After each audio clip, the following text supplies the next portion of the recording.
إنك أنت العليم الحكيم رب اشرح لي صدري ويسر لي أمري واحلل عقدة من لساني يفقهوا قولي أما بعد فقد قال الله سبحانه وتعالى أعوذ بالله من الشيطان الرجيم من همزه ونفخه ونفسه بسم الله الرحمن الرحيم وما أرسلناك إلا رحمة للعالمين. قابل قدر علماء کرام، معزز سامعین حضرات، السلام علیکم ورحمۃ اللہ وبرکاتہ۔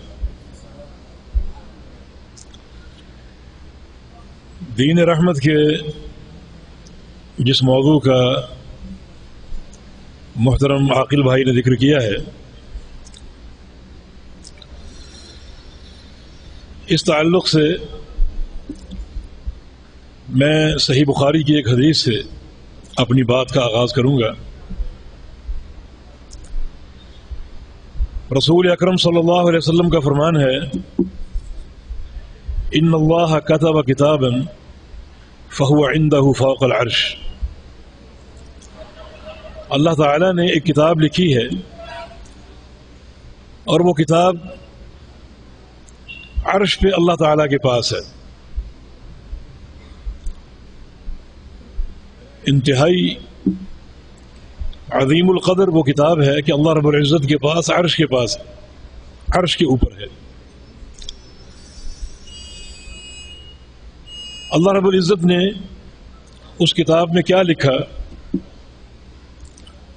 اس سے ہمیں آگاہ فرما دیا۔ فرمایا کہ اس کتاب میں یہ تحریر ہے کہ رحمتی سبقت غضبی، میری رحمت غضب سے پہلے ہے، میری رحمت میرے غصے سے سبقت لے گئی۔ رحمت پہلے ہے، غصہ اور غضب بعد میں ہے۔ یہ اس کتاب کی تحریر ہے۔ میں پہلے اس حدیث کا مفہوم سمجھانا چاہتا ہوں کہ اس سے کیا مراد ہے۔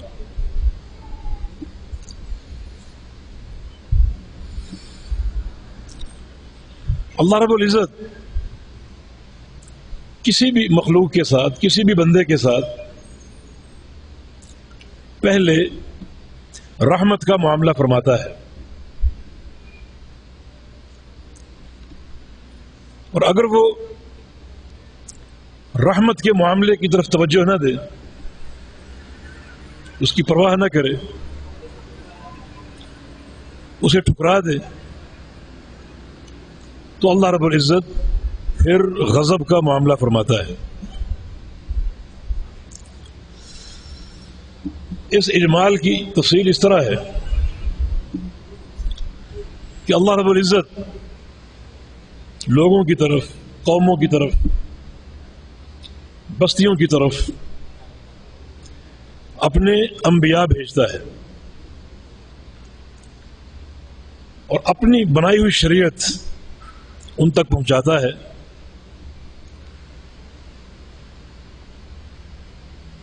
پیارے پیارے احکام انہیں عطا فرماتا ہے،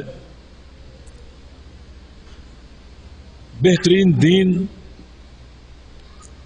اپنے انبیاء کے توسط سے ان تک پہنچاتا ہے۔ یہ سارا رحمت کا معاملہ ہے۔ دیکھیں رسول اکرم صلی اللہ علیہ وسلم کی بعثت سے قبل یہ قوم کس طرح بربادی کے دھانے پر کھڑی تھی۔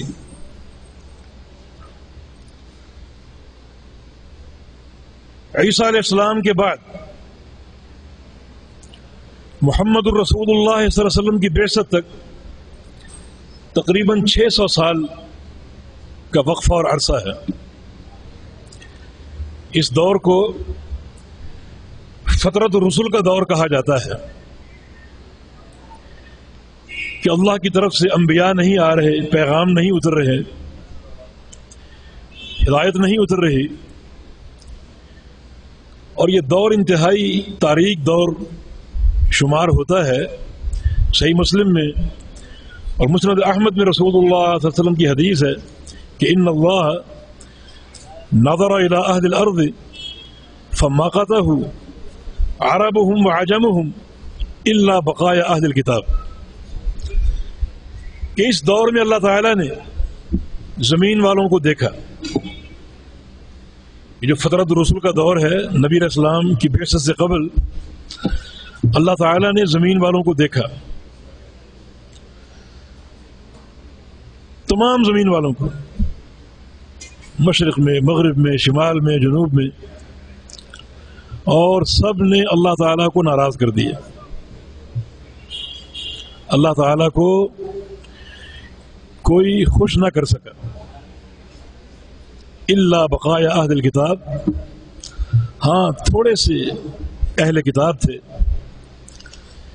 جن کے پاس تورات و انجیل کا علم تھا، اور وہ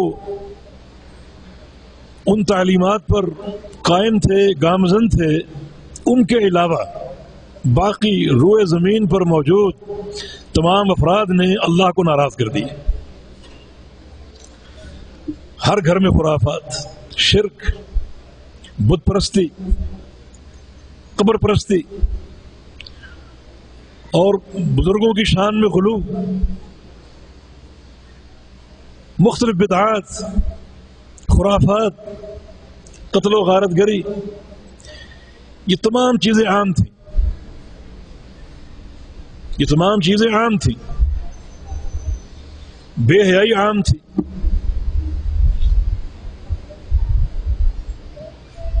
ان سے پوچھا جاتا کہ یہ جو کچھ تم کر رہے ہو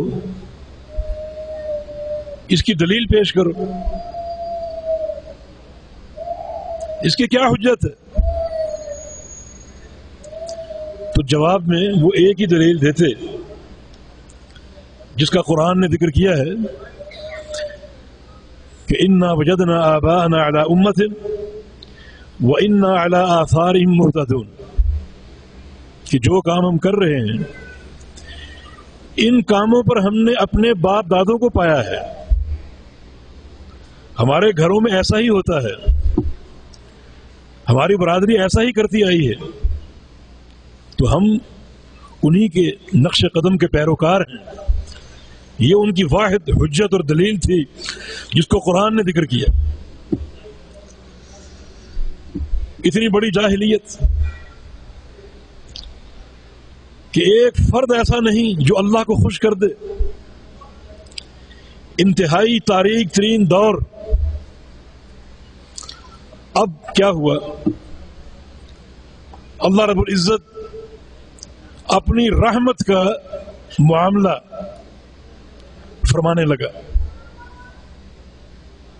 اور وہ معاملہ یہ تھا کہ اللہ تعالی نے ایک شخصیت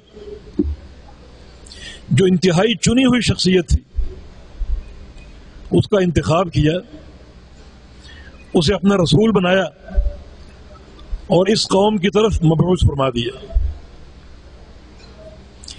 یہ رحمت کا معاملہ شروع ہو چکا ہے۔ رحمتی سبقت غضبی، رحمت پہلے ہے، غصہ بعد میں۔ رحمت کا معاملہ شروع ہو چکا، اللہ کا رسول آ گیا، ایک افضل ترین انسان جس کا اخلاق، کردار، جس کا عقیدہ ایک مثالی تھا، جسے لوگ صادق و امین کہتے، بڑے بڑے قضایا پر ان سے فیصلے لیتے۔ ابن مسعود رضی اللہ عنہ کا قول ہے کہ ان اللہ نظر الى قلوب العباد فوجد قلب محمد من خیر قلوب العباد فاصطفاه لرسالته ثم نظر الى قلوب العباد فوجد قلوب اصحابه من خیر قلوب العباد فاصطفاهم لصحبة نبیہ صلی اللہ علیہ وسلم، کہ اللہ تعالیٰ نے بندوں کے دلوں کو دیکھا تو سب سے بہترین دل، سب سے پاکیزہ دل محمد الرسول اللہ صلی اللہ علیہ وسلم کا پایا، تو اللہ تعالیٰ نے انہیں اپنی رسالت اور نبوت کے لیے چن لیا۔ پھر دوبارہ لوگوں کے دلوں کو دیکھا تو سب سے بہترین دل اپنے پیغمبر کے صحابہ کا پایا تو اللہ تعالیٰ نے ان لوگوں کو اپنے پیغمبر کی صحبت کے لیے چن لیا.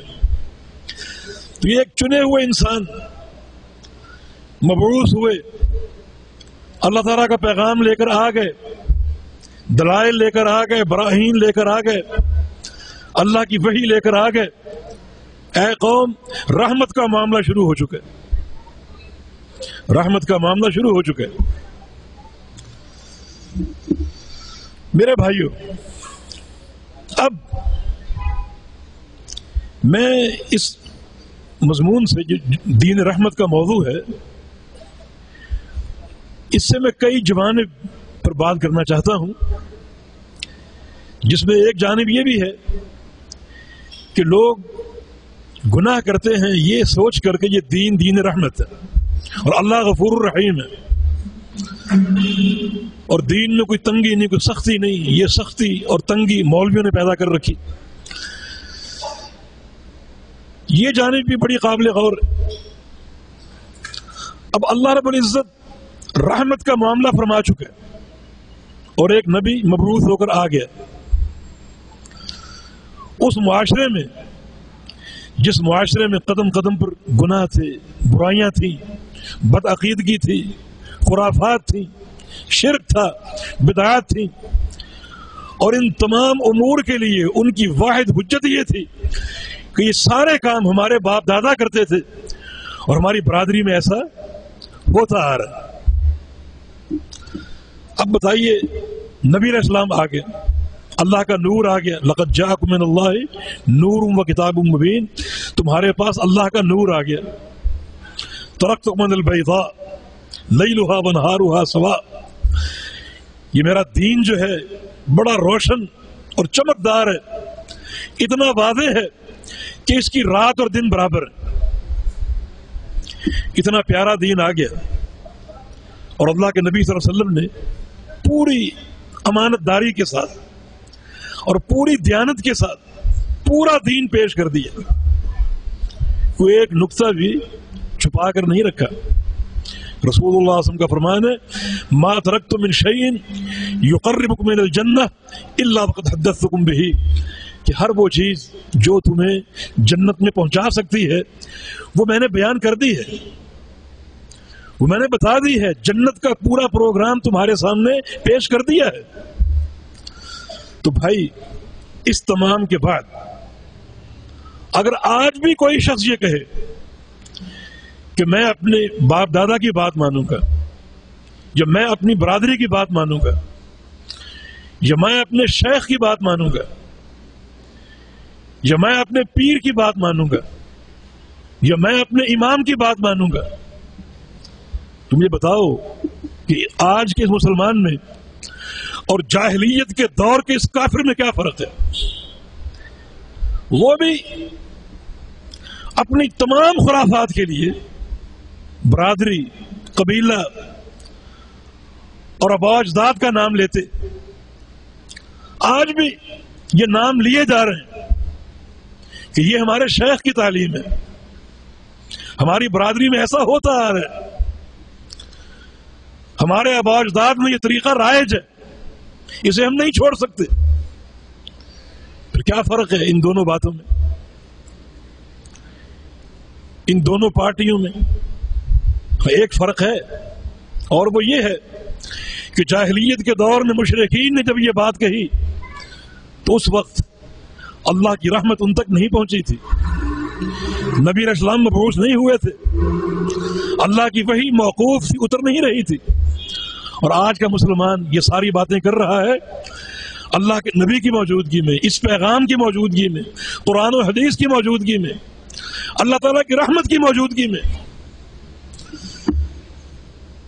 تو آپ غور کیجئے کہ یہ انسان بھی اگر کہے کہ یہ دین رحمت ہے اور میں بچ جاؤں گا، نجات پا لوں گا، تو یہ اس کی انتہائی کج فکری، اس کی ایک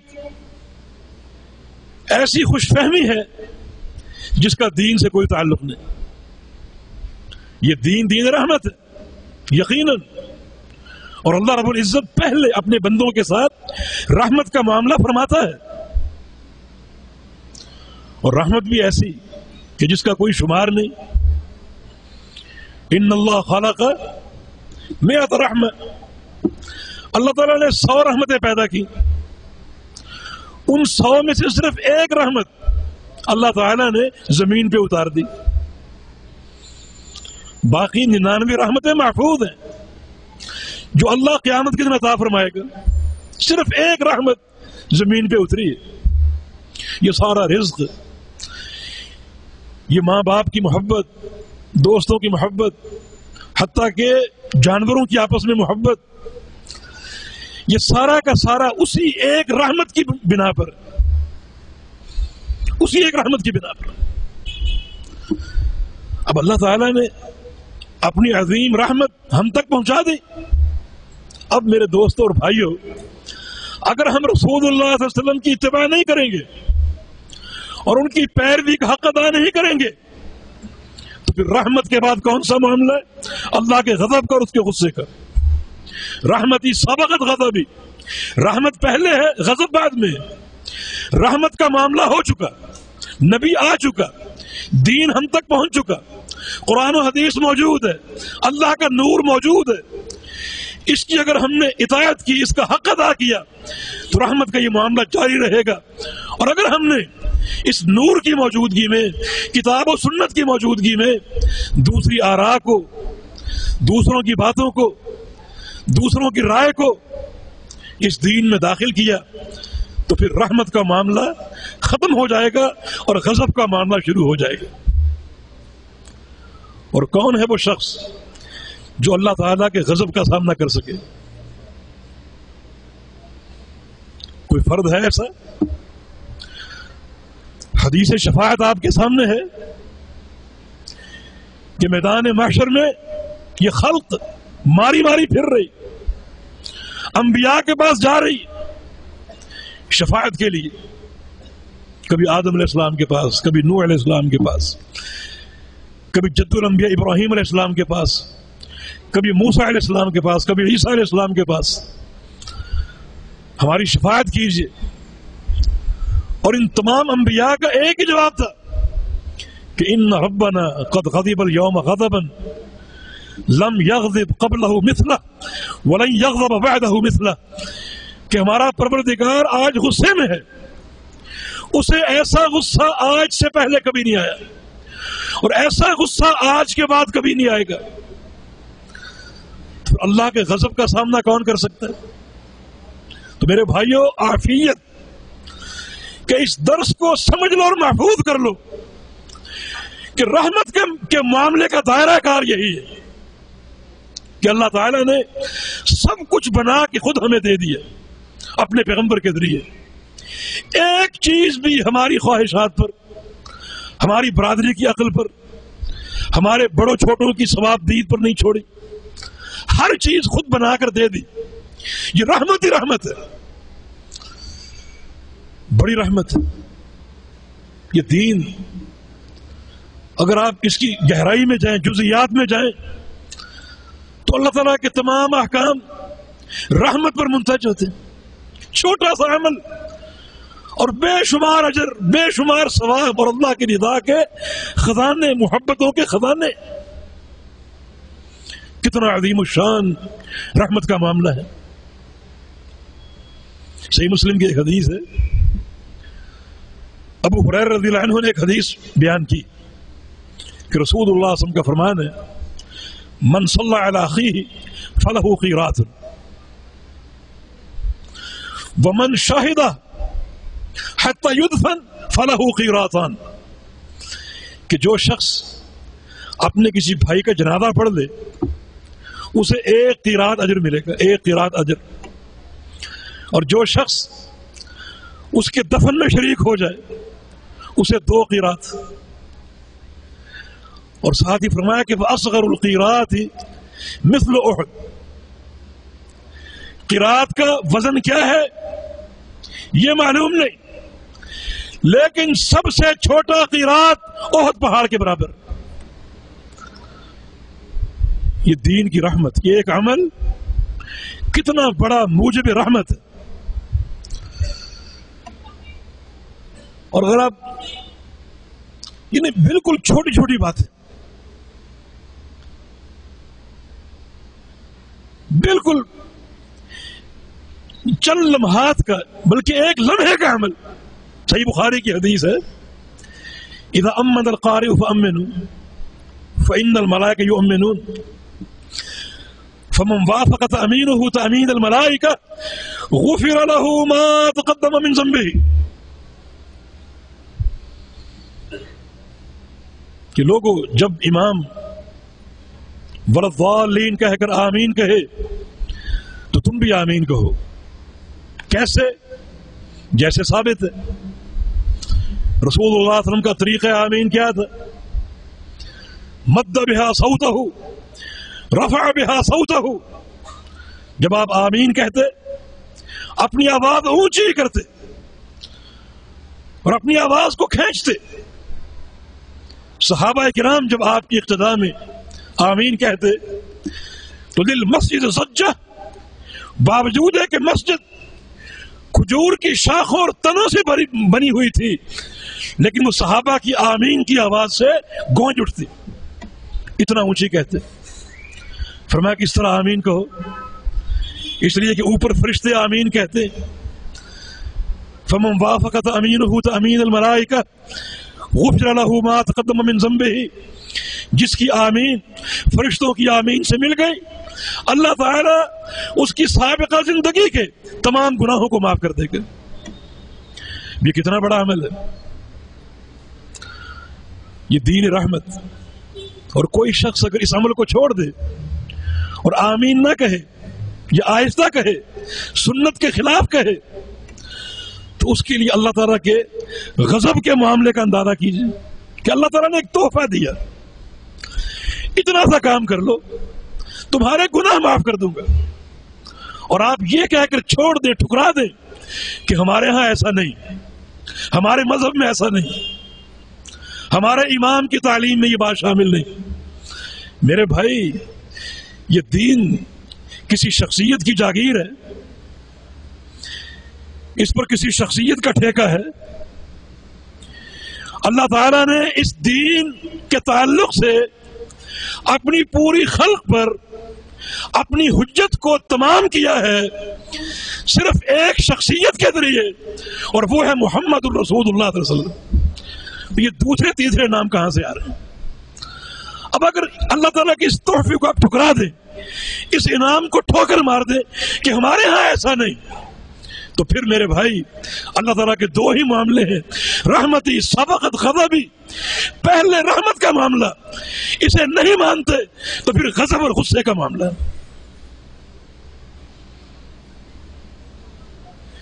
یہ بالکل چھوٹی مثالیں، اس طرح کی 20 مثالیں آپ کو مل جائیں گی. رسول اللہ صلی اللہ علیہ وسلم نے ایک حدیث میں نماز کو بندے اور پروردگار کی مناجات قرار دیا ہے کہ بندہ اپنے رب سے سرگوشیاں کرتا ہے، اپنے رب سے باتیں کرتا ہے. اور کیسے کرتا ہے؟ حالت قیام میں باقاعدہ اللہ اور بندے کے درمیان مکالمہ ہو رہا ہے، باقاعدہ باتیں ہو رہی. رسول اللہ صلی اللہ علیہ وسلم کا فرمان ہے، یہ صحیح مسلم کی حدیث کے الفاظ ہیں، اذا قال العبد الحمد للہ رب العالمین، کہ بندہ الحمد للہ رب العالمین کہتا ہے، اوپر سے اللہ جواب دیتا ہے کہ حامدنی عبدی، میرے بندے نے میری تعریف کا حق ادا کر دیا. یہ مکالمہ. بندہ کہتا ہے الرحمن الرحیم، اللہ فرماتا ہے کہ اثنى علی عبدی، میرے بندے نے میری ثنا بیان کی. بندہ کہتا ہے مالک یوم الدین، اللہ فرماتا ہے مجدنی عبدی، میرے بندے نے میری بزرگی بیان کی، میری بڑائی بیان کی. بندہ کہتا ہے ایاک نعبد و ایاک نستعین، اے اللہ ہم تیری ہی عبادت کرتے ہیں اور کسی کی نہیں، اور تجھ ہی سے استعانت کرتے ہیں اور کسی سے نہیں. اللہ فرماتا ہے ھذا لعبدی ولعبدی ما سأل، میرے بندے کے یہی لائق تھا کہ اس کا یہی عقیدہ ہو کہ وہ صرف میری ہی عبادت کرے، کسی اور کی نہیں، اور مجھے ہی سے مدد طلب کرے، کسی اور سے نہیں۔ میرے بندے کی یہی لائق تھا، اور بندے نے اس عقیدے کا اظہار کر دیا۔ وَلِعَبْدِي مَا سَأَلَ، اب میرا بندہ جو مانگے گا دوں گا، جو مانگے گا عطا کروں گا۔ اب بندہ مانگ رہا ہے اهدنا الصراط المستقیم صراط الذین انعمت علیہم غیر المغضوب علیہم ولا الضالین، کہ یا اللہ ہمیں صراط مستقیم کی ہدایت دے، ان لوگوں کا راستہ جن پر تیرا انعام اترتا ہے، وہ نبیین ہیں، صدیقین ہیں، شہداء اور صالحین ہیں۔ اور اے اللہ ہمیں دو قوموں کے راستے سے بچانا، ایک مغضوب اور دوسرے ضالین۔ مغضوب علیہم وہ جو تیرے غضب کے مستحق ہوئے، یہ یہودی ہیں جن کے پاس علم تھا عمل نہیں تھا، انہوں نے علم حاصل کر کے اپنے اوپر اللہ کی حجت قائم کر لی، عمل نہیں کیا۔ دوسرے ضالین عیسائی جن کے پاس عمل تھا علم نہیں تھا، اپنی خواہشات پر چلے، بڑوں کی پیروی کرتے رہے، بزرگوں کی باتیں، فلاں کا فرمان اور فلاں کا قول۔ یا اللہ ہمیں ان دونوں قوموں کے راستے سے بچانا۔ اللہ فرماتا ہے ھذا لعبدی ولعبدی ما سأل، میرے بندے کی یہی لائق تھا کہ مجھ سے دین مانگے، بندے نے دین مانگا، اسے دین بھی دوں گا، اور جو مزید سوال کرے گا وہ بھی عطا کروں گا۔ یہ مکالمہ، اور یہ مکالمہ، یہ مناجات سورہ فاتحہ کے ذریعے کتنی فضیلت ہے، کتنی عظمت ہے کہ ایک بندہ اپنے رب سے باتیں کر رہے اور اللہ جواب دے رہے۔ اس سے بڑی عظمت کیا ہو سکتی؟ اللہ تعالیٰ نے کتنا بڑا انعام دیا، ایک ایسی صورت ہمیں عطا فرما دی کہ جو صورت واقعی خالق اور مخلوق کے مابین ایک مکالمہ ہے، ایک گفتگو ہے، ایک مناجات ہے۔ لیکن ایک شخص نماز میں سورہ فاتحہ پڑھتا ہی نہیں، کہ ہمارے ہاں یہ نہیں، یہ پڑھنا ہمارے ہاں نہیں، ہمارے دین میں نہیں، ہمارے مذہب میں نہیں۔ بتائیے اس کے ساتھ اللہ کا کیا معاملہ ہوگا، رحمت کا یا غضب کا؟ اللہ نے ایک انعام دیا، ایک بہترین انعام، بلکہ اسے نماز کہا، اسے نماز کہا، اور آپ ٹھکرا دیں اللہ کے اس انعام کو، اس بہترین عطیہ کو، کہ ایک بندہ دن میں کئی بار اللہ تعالیٰ سے باقاعدہ مناجات کر رہا ہے، گفتگو کر رہا ہے، باتیں کر رہا ہے۔ تو یہ بالکل وہ عام مثالیں ہیں جو ہماری روزمرہ کی زندگی میں ہمارے سامنے آتی، کہ یہ دین کس قدر رحمت کا معاملہ کر رہا ہے، کس قدر رحمت کا معاملہ۔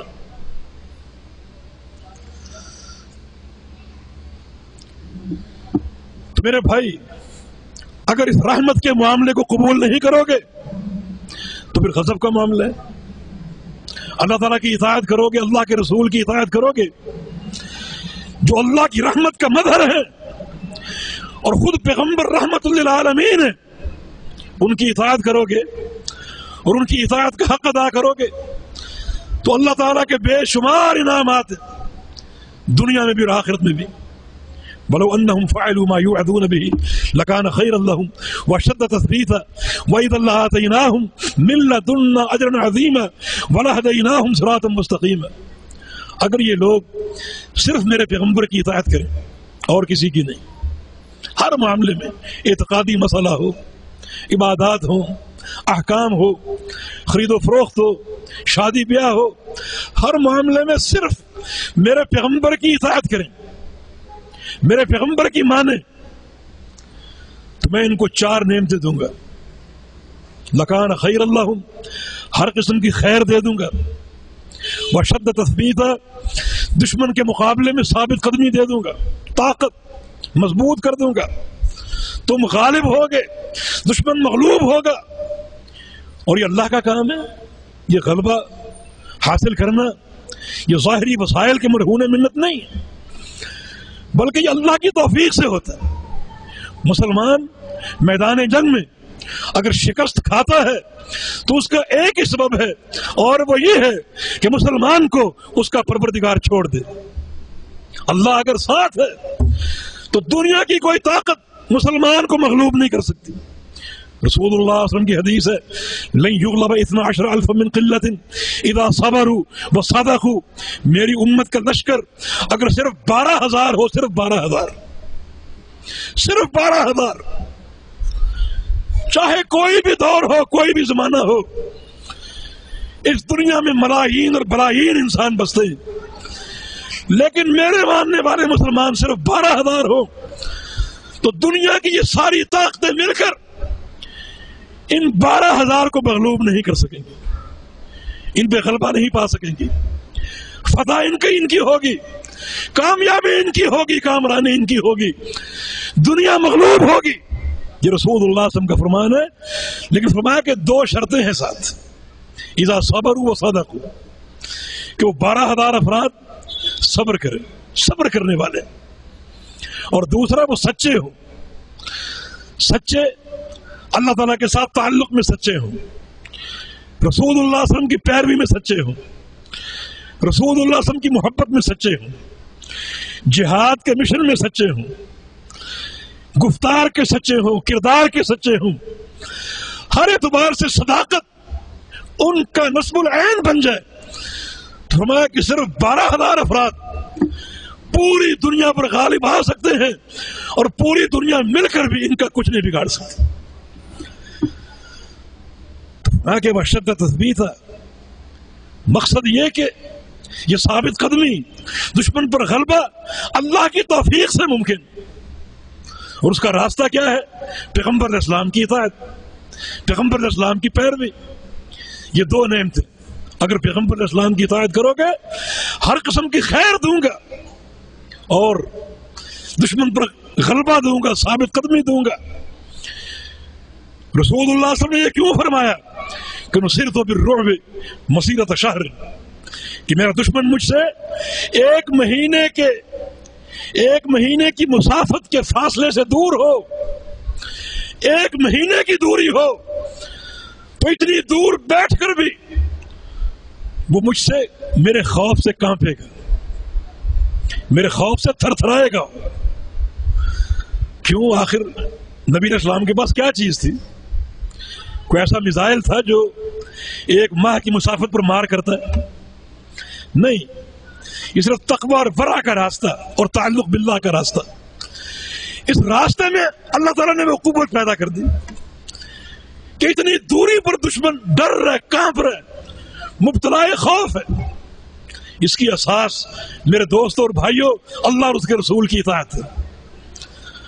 اور فرمایا کہ وَلَا آتَيْنَاهُم مِّن لَّدُنَّا أَجْرًا عَظِيمًا، اگر صرف میرے پیغمبر کی اتباع کرتے رہو گے تو اپنی طرف سے اجر عظیم دوں گا، اجر عظیم، ایسا اجر جس کا تم تصور نہیں کر سکتے، تمہارے فہم و گمان سے بڑھ کر۔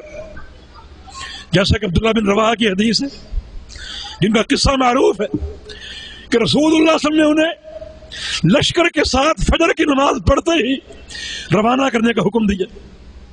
انہوں نے ساتھیوں کو بھیج دیا، خود ٹھہرے رہے کہ جمعے کا دن ہے، جمعہ پڑھ کے جاؤں گا، نبی علیہ السلام کے پیچھے نماز پڑھوں گا۔ مسجد نبوی کی ایک نماز 1000 نماز کے برابر۔ رسول اللہ صلی اللہ علیہ وسلم خطبے کے لیے آئے، عبداللہ کو سامنے دیکھا، فرمایا کہ یا عبداللہ لماذا لم تغدو معہم، اے عبداللہ تم ساتھ کیوں نہیں گئے؟ وجوہات بیان کر دی، اور ساتھ یہ بھی کہا کہ جہاد کا سفر ہے، پتہ نہیں واپس آ سکوں یا نہ آ سکوں، اور ساتھ یہ بھی کہا کہ میرے پاس تیز رفتار سواری موجود ہے، جمعہ پڑھتے ہی تیز رفتاری سے جاؤں گا اور ساتھیوں کو جا ملوں گا۔ آپ کے فرمان میں تعطل بھی نہیں آئے گا، سارے کام بر وقت ہوں گے۔ تو رسول اللہ صلی اللہ علیہ وسلم نے فرمایا لو انفقت ما فی الارض جميعا لما ادرکت فضل غدوتهم، اے عبداللہ تم اس پوری زمین کے مالک بن جاؤ، زمین کے سارے خزانوں کے مالک بن جاؤ، اور یہ سارے خزانے اللہ کی راہ میں لٹا دو، خرچ کر دو، تو پھر بھی ان کے ثواب تک نہیں پہنچ سکتے جو میرے ایک جملے پر عمل کر کے فجر کی نماز پڑھتے ہی روانہ ہو چکے، ان کے ثواب کو نہیں پہنچ سکتے۔ وَلَا آتَيْنَاهُمْ مِن لَّدُنَّا أَجْرًا عَظِيمًا، اگر تم صرف میرے پیغمبر کی اطاعت کرو گے تو اپنی طرف سے اجر عظیم کے ڈھیر لگا دوں گا، جس کی کیفیت اور کمیت کا تمہیں اندازہ نہیں۔ دیکھیں کیسا رحمت کا معاملہ ہے، ان ساری باتوں میں تمہیں کیا کھوٹ نظر آتا ہے کہ پیغمبر علیہ السلام کی تعلیمات سے انحراف کر کے دوسروں کی راہ کو اپناتے؟ ایسی ایسی کتابیں جو شرک و بدعت کا طوفان، ایک طوفان بدتمیزی قائم ہے۔ تو پھر میرے بھائی بات یہی ہے جو اللہ پاک نے فرما دی کہ رحمتی غضب سبقت غضبی، کہ پہلے رحمت کا معاملہ ہے، اگر تم نے اس کو ٹھکرا دیا تو پھر غضب کا معاملہ ہے۔ اور اللہ کے غضب کا متحمل کون ہو سکتا ہے؟ اس غضب کا کون سامنا کر سکتا ہے؟ یہ سارے انعامات اللہ کی طرف سے کہ پیغمبر علیہ السلام کی اتباع کرو گے، ہر قسم کی خیر دوں گا، دشمن پر غلبہ دوں گا، اور پھر تمہیں اجر عظیم دوں گا۔ وَلَهَدَيْنَاهُمْ صِرَاطًا مُسْتَقِيمًا، اور صراط مستقیم پر قائم رکھوں گا۔ یہ ایک ضمانت اللہ کی طرف سے، کتنا بڑا انعام ہے۔ ورنہ رسول اللہ صلی اللہ علیہ وسلم کا فرمان ہے کہ ان القلوب بین الاصبعین من اصابع الرحمن یقلبها کیف یشاء، کہ تمام بندوں کے دل اللہ تعالیٰ کی دو انگلیوں کے بیچ میں رہتے ہیں۔ اللہ تعالیٰ ان دلوں کو جب چاہے پھیر دے، جس طرف چاہے پھیر دے۔ وہ ذات بے پرواہ، اس سے کوئی سوال نہیں کر سکتا کہ اس طرف کیوں پھیرا۔ یہاں ضمانتیں موجود ہیں کہ تم میرے پیغمبر کا دامن تھام لو، اس دامن کو تھامے رہو۔ نماز پڑھو تو آپ کے طریقے سے، حج و عمرہ کرو آپ کے طریقے سے، زکوٰۃ دو آپ کے طریقے سے، فرائض ادا کرو آپ کے طریقے سے، نوافل ادا کرو آپ کے طریقے سے، گفتار ہو آپ کے طریقے سے، دنیا کے معاملات ہو آپ کے طریقے سے۔ تو کیا کروں گا؟ یہ ضمانت ہے کہ تمہیں صراط مستقیم پر اور حق پر قائم رکھوں گا، ثابت قدمی دوں گا، اور تمہارے دل کو نہیں پھیروں گا، تمہیں حق پر قائم رکھوں گا۔ تو میرے دوستوں اور بھائی، یہ رحمت کا معاملہ کتنا عظیم الشان معاملہ ہے، اسے قبول کر لیجئے۔ اسے قبول کرنے میں عافیت ہے کہ چھوٹا سا عمل محض اللہ کے پیغمبر کی اتباع کی برکت سے کتنا عظیم ہو گیا۔ ایک صحابی نبی علیہ السلام کو نظر آیا کمزور، پوچھا آپ کمزور کیوں ہو گئے؟ کہا کہ یا رسول اللہ صلی اللہ علیہ وسلم، پچھلے سال آپ کے پاس آیا تھا، آپ روزے کا ثواب بیان کر رہے تھے، میں نے اس کے بعد ٹھان لی کہ مستقل روزے رکھوں گا، کبھی افطار نہیں کروں گا، اس لیے سال بھر سے روزے رکھ رہا ہوں، کبھی دن کے وقت میرے گھر میں آگ نہیں جلی، شاید اس لیے کمزور ہو گیا۔ تو رسول اللہ صلی اللہ علیہ وسلم نے کیا فرمایا؟ فرمایا کہ لا صام من صام العبد، جو شخص مستقل روزے رکھے گا اس نے ایک روزہ بھی نہیں رکھا، اسے کوئی ثواب نہیں ملے گا۔ اور ایک طرف آپ کا فرمان ہے من صام الیام البیض فکأنما صام الدہر، کہ جو شخص صرف چاند کے 3 روزے رکھ لے، 13، 14 اور 15 تاریخ کے، اللہ تعالیٰ اسے اتنا اجر دے گا کہ گویا اس شخص نے یہ 3 نہیں بلکہ زمانے بھر کے روزے رکھ لیے۔ زمانے بھر کے، فرق کیا ہے؟ وہاں ایک صحابی کا عمل، وہ سال بھر کے روزے رکھ رہا ہے، ایک دن افطار نہیں کیا، رسول اللہ صلی اللہ علیہ وسلم نے فرمایا کوئی ثواب نہیں، کوئی روزہ نہیں، اور یہاں صرف 3 روزے زمانے بھر کے روزوں کے برابر۔ آپ فرق کیجئے، ان دونوں میں مقارنہ کیجئے۔ یہاں عمل کی کثرت ہے، یہاں قلت ہے، اور یہاں کثرت کے باوجود کوئی ثواب نہیں، اور یہاں قلت کے باوجود ثواب کے ڈھیر لگے ہوئے ہیں۔ فرق صرف ایک ہے، اور وہ ہے محمد الرسول اللہ صلی اللہ علیہ وسلم کی اتباع کا۔ بات کثرت عمل کی نہیں، بات رسول اللہ صلی اللہ علیہ وسلم کی پیروی کی ہے، جو اللہ کی رحمت ہے۔ یہ رحمت کا معاملہ کہ اس پیروی میں چھوٹا سا عمل کتنا بڑا بن گیا، کتنا عظیم الشان بن گیا، چھوٹی سی چیز کتنی بڑھ گئی۔ فرمایا کہ تم اللہ کی راہ میں ایک کھجور خرچ کرتے ہو، اللہ تعالیٰ اسے قیامت کے دن احد پہاڑ کے برابر بنا دے گا۔ کتنا عظیم الشان رحمت کا معاملہ ہے۔ اور صحیح مسلم کی ایک اور حدیث ہے، صحیح مسلم کی ایک اور حدیث ہے، رسول اللہ صلی اللہ علیہ وسلم کا فرمان ہے اذا حسن اسلام المرء، اذا حسن اسلام المرء فكل حسنة يعملها تضاعف ب10 أمثالها إلى 700 ضعف، وكل سيئة يعملها لا تكتب إلا بمثلها الا ان يتجاوز اللہ عنہا. سبحان اللہ. بندے کا اسلام اگر سمر جائے، بندہ اپنے اسلام کو سنوار لے. اسلام سنورتا ہے تین چیزوں سے. ایک ہے عقیدہ توحید کی صلابت سے کہ توحید پہاڑ کی طرح ٹھوس ہو. دوسرا سنورتا ہے رسول اللہ صلی اللہ علیہ وسلم کی اطاعت سے. اور تیسرا سنورتا ہے کہ یہ سارا عمل اخلاص پر قائم ہو اور ریاکاری سے دور ہو. یہ تین چیزیں انسان کو اور اس کے عمل کو سجا دیتی ہیں، سنوار دیتی ہیں اور خوبصورت کر دیتی ہیں. توحید کی صلابت ہو، پیغمبر اسلام کی اطاعت ہو اور ہر عمل میں اخلاص کی شمولیت ہو. یہ حسن اسلام ہے. فرمایا کہ اس طرح تم اپنے اسلام کو سنوار لو. اس کے بعد اللہ کیا کرے گا؟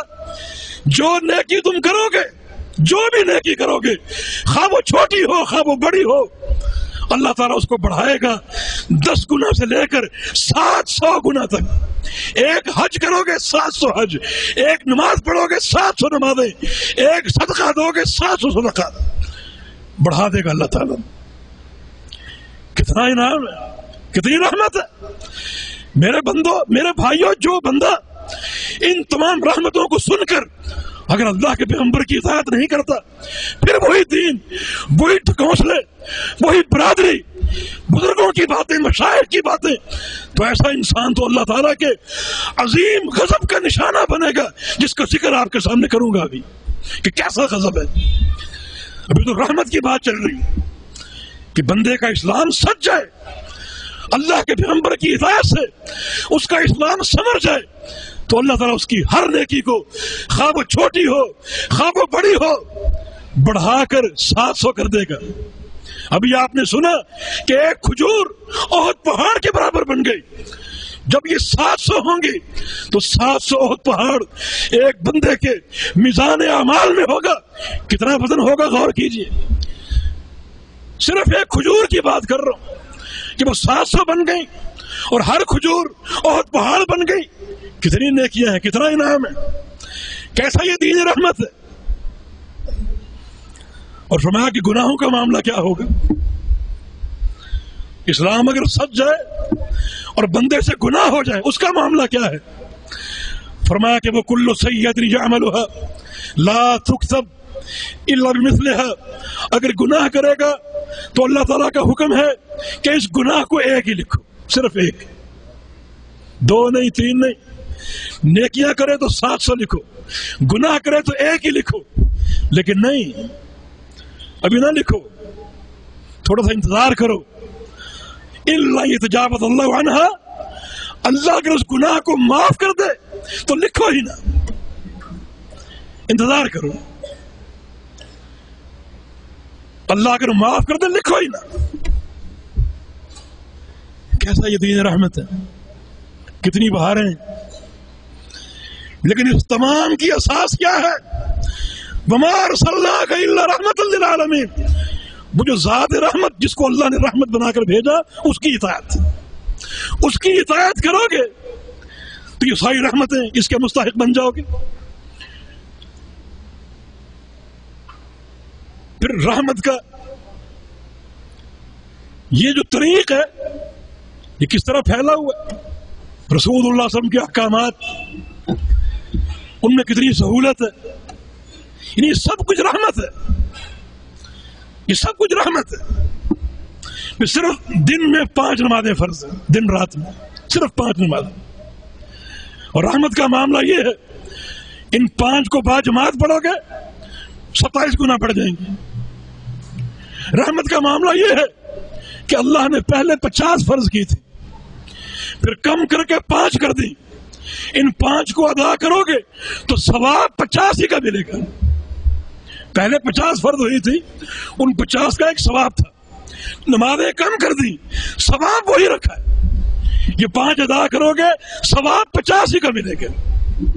یہ دین رحمت نہیں ہے، یہ رحمت کا معاملہ نہیں. صرف وضو کر کے کھڑے ہو جاؤ. بیمار ہو تو وضو بھی نہ کرو، تیمم کر لو. پانی اگر نہ ہو کوئی فکر نہیں، تیمم کر لو. یا اللہ میں کھڑا نہیں ہو سکتا، بیٹھ کے پڑھ لو. یا اللہ میں بیٹھ بھی نہیں سکتا، لیٹ کے پڑھ لو. ان اعضاء کو ہلا نہیں سکتا، آنکھوں کے اشاروں سے پڑھ لو. میں مسافر ہوں، قبلے کی سمت کا تعین نہیں، جس طرف منہ ہے پڑھ لو. کوشش کرو قبلے کی سمت معلوم ہو جائے، اجتہاد کرو. اگر معلوم نہیں ہو سکا کوئی بات نہیں. کیسا دین رحمت ہے. اور پھر پیغمبر علیہ السلام نے فرمایا کہ یہ دین پر چلنے والے میں کسے پسند کرتا ہوں. مسافر دو طرح کے ہوتے ہیں. ایک مسافر وہ جو گھر سے نکلتا دوڑنا شروع کرتا ہے کہ جلد از جلد منزل تک پہنچ جاؤ. دوڑ رہے، صبح شام دوڑتا جا رہے، سورج کی گرمی کی پرواہ نہیں کرتا، دھوپ کی پرواہ نہیں کرتا. فرمایا کہ نہیں، استعینوا بالغدوۃ والروحہ وشیء من الدلجہ.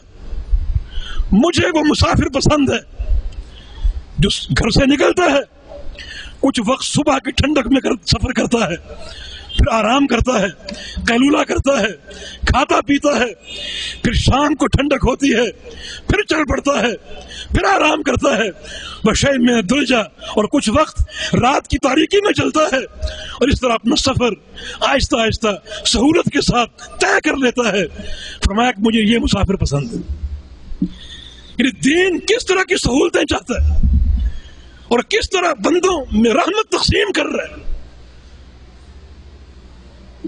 خاتون ایک صنف کمزور ہے، صنف نازک ہے، بہت شدت برداشت نہیں کر سکتی.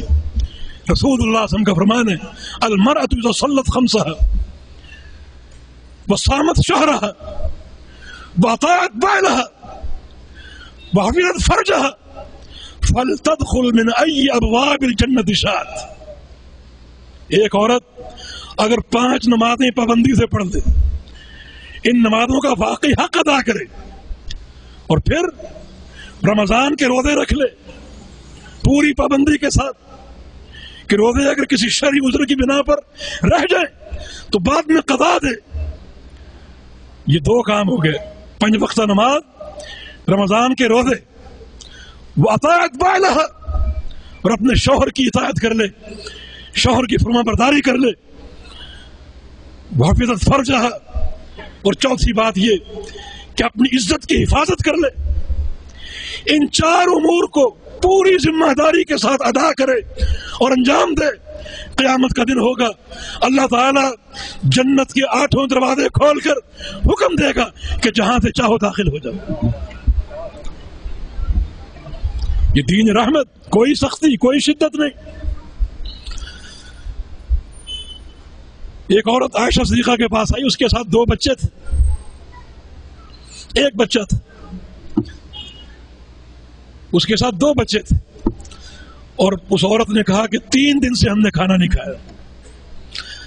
آپ نے گھر میں دیکھا صرف 3 کھجوریں تھیں، وہ پیش کر دی. اس عورت نے ایک بچے کو دی، دوسرے بچے کو دی. وہ بھوکے فوراً کھا گئے. وہ عورت اپنے حصے کی کھجور منہ میں ڈالنے لگی تو اس کی جو اس کی ممتا تھی، جو اس کی شفقت تھی، وہ اس پر غالب آ گئی. اس نے اس کھجور کے 2 ٹکڑے کیے اور وہ اپنے بچوں کو کھلا دیے، خود بھوکی رہ گئی. عائشہ صدیقہ رضی اللہ عنہا اس منظر کو دیکھتی ہیں. نبی علیہ السلام آئے، انہیں بیان کیا کہ یہ عورت اور یہ اس کی رحم دلی، یہ اس کی محبت اور شفقت اپنے بچوں کے ساتھ. تو رسول اللہ صلی اللہ علیہ وسلم نے کیا فرمایا تھا؟ فرمایا کہ یہ عورتیں حاملات مرضعات لولا ما تأتین الى ازواجہن لتدخل مصلیاتہن الجنہ. یہ عورتیں پہلے حمل کی تکلیفیں برداشت کرنے والی اور پھر بچے کو دودھ پلانے کی تکلیفیں برداشت کرنے والی. فرمایا کہ اگر یہ عورتیں اپنے شوہروں کے ساتھ بدسلوکی نہ کریں، لولا ما تأتین الى ازواجہن، صرف یہ بات پلے سے باندھ لیں کہ اپنے شوہروں کے ساتھ بدسلوکی نہ کریں، ان کی نافرمانی نہ کریں، ناشکری نہ کریں، نشوز نہ کریں. لتدخل مصلیاتہن الجنہ، تو جو نمازی عورتیں ہیں ان کا ٹھکانہ جنت کے سوا اور کچھ نہیں. کتنا یہ دین سہل ہے. محمد الرسول اللہ صلی اللہ علیہ وسلم کس طرح رحمت للعالمین ہے. اللہ اکبر. یہ دین رحمت ہے. لیکن میرے بھائی اگر اس رحمت کا حق ادا نہیں کرتے، جو صرف یہ ہے کہ یہ رحمت اللہ کا پیغمبر، اس کی اطاعت کرنی پڑے گی، اس کی غلامی کرنی پڑے گی، اور کوئی راستہ نہیں، اور کوئی راستہ نہیں، تو پھر یہ رحمت ہے. ان تمام تفصیلات کے ساتھ جن میں سے میں نے بعض آپ کو سنائی. اور اگر تم نے اللہ کے پیغمبر کی اطاعت نہ کی، اپنی منمانی کی، یا اپنے بڑوں کی خواہشات کی پیروی کی، تو پھر دوسرا معاملہ اللہ کے غضب کا، اللہ کے غصے کا، پھر اس کے لیے تیار ہو جاؤ. اللہ پاک کا فرمان ہے فَلْيَحْذَرِ الَّذِينَ يُخَالِفُونَ عَنْ أَمْرِهِ أَن تُصِيبَهُمْ فِتْنَةٌ أَوْ يُصِيبَهُمْ عَذَابٌ أَلِيمٌ. جو لوگ میرے پیغمبر کی مخالفت کرتے ہیں ان پر دو چیزیں مسلط ہیں ان پر، دنیا میں فتنہ اور آخرت میں دردناک عذاب. ایسا عذاب جسے کوئی برداشت نہیں کر سکے گا، نہ وہ دنیا میں خوش نہ وہ آخرت میں خوش. یہ پیغمبر کی نافرمانی کہ اگر تم نے اس دین رحمت کو قبول نہ کیا، اس رحمت کا حق ادا نہ کیا، اس رحمت کے معنی کو نہ سمجھا، تو پھر رحمت کے بعد غضب کا معاملہ. اللہ تعالیٰ رحمت کا معاملہ پہلے فرماتا ہے. جیسے آپ نے ایک خاتون کا سنا کہ صرف 4 کام کر لے جنت کے تمام دروازے کھلے، اور اگر ایک خاتون یہ نہ کر سکے پھر کیا ہوگا؟ رسول اللہ صلی اللہ علیہ وسلم نے اعلان فرمایا عید کی نماز سے قبل کہ عید کے لیے عورتیں آئیں، اور سب آئیں، چھوٹی ہوں بڑی ہوں وہ آئیں، حتیٰ کہ شرعی مجبوری ہو نماز نہ پڑھتی ہو تو بھی آئیں، الگ ہو کر بیٹھ جائیں. حتیٰ کہ کسی عورت کے پاس اگر چادر نہ ہو تو اپنی پڑوسن سے ادھار لے لے. پڑوسن کے پاس اگر ایک ہو تو دونوں اس ایک میں لپٹ کر آ جائیں، لیکن آئیں ضرور. یہ عیدگاہ میں عورت کا آنا ضروری ہے، نماز کے لیے، دعاؤں کے لیے. چنانچہ اللہ کے پیغمبر کے اعلان کے بعد ساری عورتیں آ گئیں. رسول اللہ صلی اللہ علیہ وسلم نے مردوں کو خطاب کیا، اور خطاب کرنے کے بعد آپ خواتین کی طرف گئے اور کیا فرمایا کہ یا معاشر النساء تصدقنا واکثرن من الاستغفار فانی اریدکن اکثر اہل النار.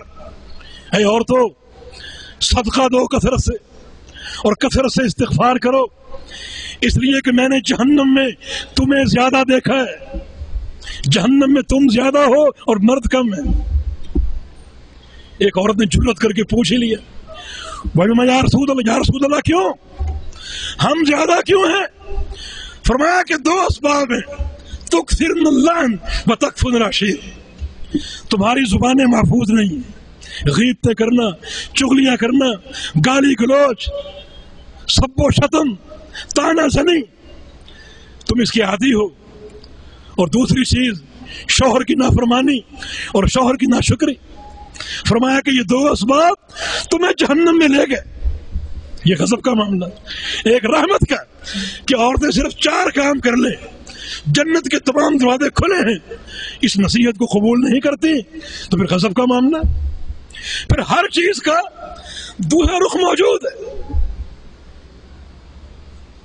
آدمی نکاح کرے اپنی خواہش کی تسکین کے لیے، اگر نکاح کے بعد بھی وہ زنا کا ارتکاب کرتا ہے تو اس کو آٹا زمین میں گاڑ کر پتھر مارے جائیں گے. یہ رحمت کا معاملہ اور یہ غضب کا معاملہ. ایک طرف تجارت ہے، خوب کماؤ خوب کھاؤ، کوئی پابندی نہیں، بس نمازیں پڑھ لو 5 وقت کی، فجر پڑھ کے نکل جاؤ اپنی تجارت کی طرف، ظہر تک کماؤ، ظہر پڑھنے آ جاؤ، ظہر کے بعد پھر کاروبار کرو، عصر تک کرو، عصر پڑھنے آ جاؤ. کوئی پابندی نہیں، کوئی روک ٹوک نہیں، خوب کماؤ، خزانے اکٹھے کرو. یہ کوئی شرعی مطلوب نہیں ہے. کہ ہم مسکین اچھے ہیں، زیادہ مال طلب نہیں کرنا چاہیے. نہیں، مال میں اگر اللہ برکت دیتا ہے اور اس کا حق ادا کرو تو خوب کماؤ، لیکن حلال تجارت کے ذریعے جو اللہ نے حلال کی اور رحمت بنا دی. اگر حلال کو چھوڑ کر حرام کا ارتکاب کرو گے تو پھر غضب کا معاملہ، مثلا سود کھاؤ گے تو اللہ فرماتا ہے کہ یہ سود کھانا میرے ساتھ اعلان جنگ ہے. جب قیامت کے دن آؤ گے تمہارے ہاتھ میں اسلحہ دوں گا اور تم سے کہوں گا کہ آؤ اور مجھ سے لڑو، مجھ سے مقابلہ کرو. یہ غضب کا معاملہ ہے. ایک طرف رحمت ہے، ایک طرف غضب ہے، رد عمل موجود ہے. رسول اللہ صلی اللہ علیہ وسلم کا فرمان ہے کہ زنا، سود کا ایک لقمہ 30 بار کے زنا پر بھاری. رسول اللہ صلی اللہ علیہ وسلم کا فرمان ہے کہ سود کے 70 شعبے، سب سے ہلکا شعبہ یہ ہے کہ کوئی شخص چوک پہ کھڑے ہو کر لوگوں کے سامنے اپنی ماں سے نکاح کر لے. یہ اللہ کا غضب ہے. ایسے شخص کا کیا ٹھکانہ ہے، کیا اس کی دنیا اور کیا اس کی آخرت، تصور کیجئے. تو اللہ رب العزت واقعتاً پہلے رحمت کا معاملہ فرماتا ہے. اس معاملے کو قبول کر لو اللہ کے بندو، اللہ اور اس کے رسول کی اطاعت کر کے. اور اگر قبول نہیں کرو گے تو پھر غضب کا معاملہ، پھر اللہ تعالیٰ کا عذاب، اس کی ناراضگی، جس کا کوئی نشانہ جو بن جائے گا وہ اس عذاب کا متحمل نہیں ہو سکے گا، وہ اس عذاب کو برداشت نہیں کر سکے گا. میدان محشر کی ہولناکیاں، جن ہولناکیوں کے تصور سے، جن کو دیکھ کر ایک دودھ پیتا بچہ بوڑھا ہو جائے گا، کتنا وہ ہولناک دن. پھر نہ اس کی دنیا محفوظ ہے، نہ اس کی آخرت محفوظ ہے. میرے دوست اور بھائیو، پھر یہ دین رحمت ہے. کتنا سہل کہ بندہ ہے، خطا کار ہے، گناہ ہو سکتے ہیں، گناہوں کا ارتکاب کر سکتا ہے. اللہ تعالیٰ نے ایک اساس فراہم کر دی، اس اساس پر قائم ہو جاؤ، گناہوں کو بھی معاف کر دوں گا.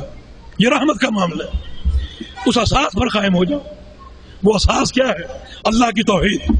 وہ اساس کیا ہے؟ اللہ کے پیغمبر کی ایسی اطاعت جس میں کسی بدعت کا کوئی دخل نہ ہو. بندہ شرک سے پاک ہو اور بدعت سے پاک ہو، گناہوں کا ارتکاب کر لے، اللہ تعالیٰ اس کی توحید کی برکت سے، اطاعت سنت کی برکت سے اس کے تمام گناہوں کو معاف کر دے گا. کتنا رحمت کا معاملہ ہے. گناہوں کی بخشش کے بے شمار طرق ہیں، بے شمار راستے ہیں. عقیدہ توحید گناہوں کی بخشش کا باعث ہے. اللہ فرماتا ہے کہ میرے بندے، تیرے گناہوں سے زمین بھر جائے، شرک نہ ہو تو میں تمام گناہوں کو پاک صاف کر کے اس زمین کو اپنی رحمت اور اپنی برکت سے بھر کے تجھے واپس لوٹا دوں گا. یہ گناہوں کی بخشش کے طرق. پھر توبہ کر لو، توبہ کر لو. ایک بار اللہ سے کہہ دو کہ یا اللہ میرے یہ گناہ معاف کر دے. سچی توبہ کر لو، معاف کر دوں گا. کتنے طرق ہے. پھر ان الحسنات یذہبن السیئات، اگر گناہ کر کے تم نے اعمال صالحہ شروع کر دیے تو نیکیوں کی برکت سے گناہ ختم ہو جائیں گے. کتنے طرق ہے. یہ دین رحمت. پھر اگر تمہیں دنیا کی زندگی میں کوئی تکلیف پہنچتی ہے، تمہاری وہ تکلیف ہے تمہارے گناہوں کا کفارہ ہے. رسول اللہ صلی اللہ علیہ وسلم کا فرمان ہے مومن کے پاؤں میں کانٹا چھپ جائے اللہ گناہ جھاڑ دیتا ہے. رسول اللہ صلی اللہ علیہ وسلم کا فرمان ہے یہ بخار سے گناہ جھڑتے ہیں. ایک شخص نے کہا مجھے آج تک بخار نہیں ہوا. رسول اللہ صلی اللہ علیہ وسلم نے فرمایا کھڑے ہو جاؤ، یہاں سے بھاگ جاؤ، اس لیے کہ تم ہم میں سے نہیں ہو. ہمیں بخار ہوتا ہے اور ہمارا بخار ہمارے گناہوں کو جھاڑ دیتا ہے.